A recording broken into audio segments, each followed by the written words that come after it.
आज हम एक ऐसी कहानी में गोते लगाएंगे जो हमें सिखाती है कि बुद्धि और विवेक शारीरिक शक्ति से कहीं अधिक शक्तिशाली होते हैं। हम तो क्या यह वही प्रसिद्ध कथा है जिसमें गणेश जी और कार्तिकेय के बीच एक रोचक प्रतियोगिता हुई थी? बिल्कुल। और जानते हैं, यह घटना तब की है जब देवलोक में एक ऐसी सभा हुई जिसमें एक बड़ा प्रश्न उठा। देवताओं में सर्वश्रेष्ठ कौन है?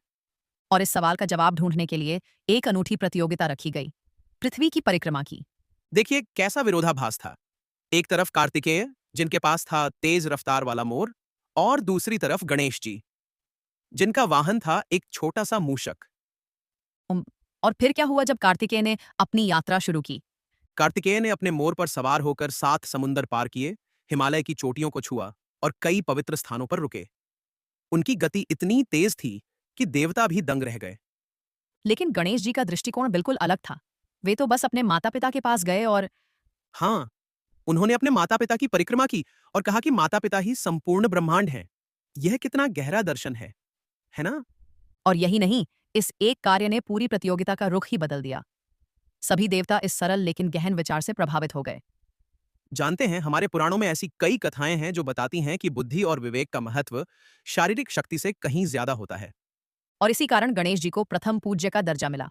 आज भी हर शुभ कार्य की शुरुआत उनके नाम से होती है। यह कहानी हमें एक और महत्वपूर्ण सबक सिखाती है। कभी कभी सबसे छोटा रास्ता ही सबसे बेहतर होता है। गणेश जी ने दिखाया कि जटिल समस्याओं का हल कितना सरल हो सकता है। और साथ ही यह माता पिता के प्रति सम्मान का भी एक बेहतरीन उदाहरण है। बिल्कुल। और आज के समय में भी यह कहानी उतनी ही प्रासंगिक है। हम अक्सर जटिल समाधान ढूंढते हैं, जबकि कभी कभी सरल विचार ही सबसे प्रभावी होते हैं।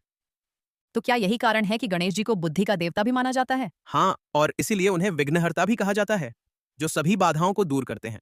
उनकी कहानी हमें सिखाती है कि बुद्धि से हर समस्या का समाधान संभव है। वाकई, यह कहानी हमें याद दिलाती है कि जीवन में सफलता केवल गति से बल्कि सोच समझकर लिए गए निर्णयों से आती है। और इसीलिए आज भी, हजारों साल बाद, यह कहानी हमारे जीवन को प्रभावित करती है। यह हमें सिखाती है कि बुद्धि, विवेक और माता पिता का आशीर्वाद किसी भी भौतिक उपलब्धि से कहीं अधिक मूल्यवान होता है।